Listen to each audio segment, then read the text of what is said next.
ସାଙ୍ଗମାନେ ମାନେ ସୋୟାବିନ୍ ଗରମ ମସଲା ପକେଇ ଦେଇଛି ତା ପାଇଁ ମାନେ ମସଲା ଦେଖନ୍ତୁ ରେଡ଼ି କରି ନେଇଛି। ତାପରେ ମୋ ଆଳୁ ଏପଟେ ଜଲ୍ଦି ତ ଆଳୁ ବି ମୋତେ ମୋର ସିଝି ଆସିଲାଣି। ତାକୁ ଏଇଖିଣା ତାପରେ ସୋୟାବିନ୍ ଯେ ଗରମ ପାଣି ଲଗେଇ ତାକୁ ଭଲ ଭାବରେ ଏମିତି ଚୋପୁଡ଼େଇକି ବାହାର କରିଦେଲି। ବାହାର କରିବା ପରେ ଆଳୁ ମଧ୍ୟ ମୋର ହେଇଯାଇଥିଲା। ତାକୁ ମଧ୍ୟ ଏମିତି ଗୋଟେ ଜାଗାକୁ ବାହାର କରିଦେବା। ବାହାର କରିସାରିଲା ପରେ ସେ କଢ଼େଇରେ ଆମର କିଛି ହେଇଥିବା ତେଲ ରହିଛି। ସେଥିରେ ସୋୟାବିନ୍ ପକେଇକି ସେଥିରେ ଲୁଣ ଆଉ ହଳଦୀ ପକେଇକି ଅଧା ଦରଭଜା ରଙ୍ଗର ଆମେ ଭାଜିଦେବା। ବେଶୀ ପୁରା ଭାଜିବେନି, ଦରଭଜା କରାହେବ। ସେଥିପାଇଁ ଭାଜି ସାରିଲା ପରେ ତାକୁ ମଧ୍ୟ ବାହାର କରିଦେଲି। ବାହାର କରିସାରିଲା ପରେ ଏପଟେ ଦେଖନ୍ତୁ ମୁଁ ଜିରା ଗୁଣ୍ଡ, ଧନିଆ ଗୁଣ୍ଡ, କାଶ୍ମୀର ଲଙ୍କା ଗୁଣ୍ଡ ଆଉ ପିଆଜ କଞ୍ଚା ଲଙ୍କା ରଖିଛି ତା ଦେହରେ ସୋୟାବିନ୍ ଦେହରେ ପକେଇଦେବା।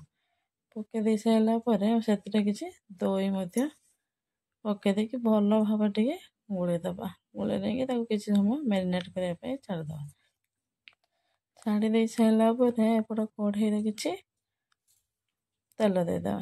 ତେଲ ଦେଇ ସାରିଲା ପରେ ସେଥିରେ ଆମର ରଖିଥିବା ତେଜପତ୍ର ପକେଇଦେନି। ପକେଇ ଦେଇ ସାରିଲା ପରେ ଆମର ମସଲା ପେଷ୍ଟକୁ ମଧ୍ୟ ପକେଇଦେନି। ତା ଦେହରେ ସବୁ ରଙ୍ଗ ମସଲା ନେଇକି ଆମେ ଯେ ଘରୋଇ ମସଲା ସେଇ ନେଇକି ପେଷ୍ଟ ବନେଇଛି। ସେଥିରେ ଲୁଣ ହଳଦୀ ପକେଇକି ଭଲ ଭାବରେ ତାକୁ ଟିକେ କଷିଦେବା। କଷି ଦେଇ ସାରିଲା ପରେ ସେଥିରେ ଆମର ଭାଜିକି ରଖିଥିବା ସୋୟାବିନ୍ ଯେ ମ୍ୟାରିନେଟ୍ କରି ରଖିଥିଲା ତାକୁ ପକେଇଦେବା। ପକେଇ ଦେଇକି ଟିକେ ଭଲ ରାଙ୍ଗି ସାରିଲା ପରେ ଆମର ଭାଜି କରିଥିବା ଆଳୁ ମଧ୍ୟ ପକେଇଦେବା।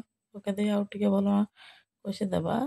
କଷି ଦେଇ ସାରିଲା ପରେ ଆମର ଯେ ସୋୟାବିନ୍ ରଖିଥିବା ତା ଦେହରେ ସେଇଟା ପାଣି ଦେଇକି ଭଲ ଭାବରେ ଟିକେ ଫୁଟିବା ପାଇଁ ଛାଡ଼ିଦେବା। ଦେଖନ୍ତୁ ଆମର କେତେ ସୁନ୍ଦର ହେଇଗଲା। ମୁଁ ଟିକେ ଗରମ ମସଲା ପକେଇବା ପାଇଁ ଟିକେ ଭୁଲି ଯାଇଛି। ଆପଣ ନିଶ୍ଚୟ ପକେଇ, ଆପଣଙ୍କ ପାଖରେ ଯଦି ଧଣିଆ ପତ୍ର ଥିବ ନିଶ୍ଚୟ ପକେଇ ଦିଅନ୍ତୁ। ଏ ଦେଖନ୍ତୁ ଆମର ରେଡ଼ି ହେଇଗଲା ସୋୟାବିନ୍ ତରକାରୀ। ଆମର ଯେହେତୁ ଚୁଲି ପୂଜା ଥିଲା ସେଥିପାଇଁ ଦେଖନ୍ତୁ ମା ଆମର ଚୁଲି ପୂଜା କରୁଛନ୍ତି। ମୋର ଏଠି ଶଙ୍ଖ ମାରି ଡ୍ୟୁଟି, ସେଥିପାଇଁ ମୁଁ ଶଙ୍ଖ ମାରୁଛି। ଆମର ସେଥିପାଇଁ ଜଲ୍ଦି ରେଡ଼ି ମାନେ ରୋଷେଇ କରିବା ମୋତେ ପଡ଼ିଲା।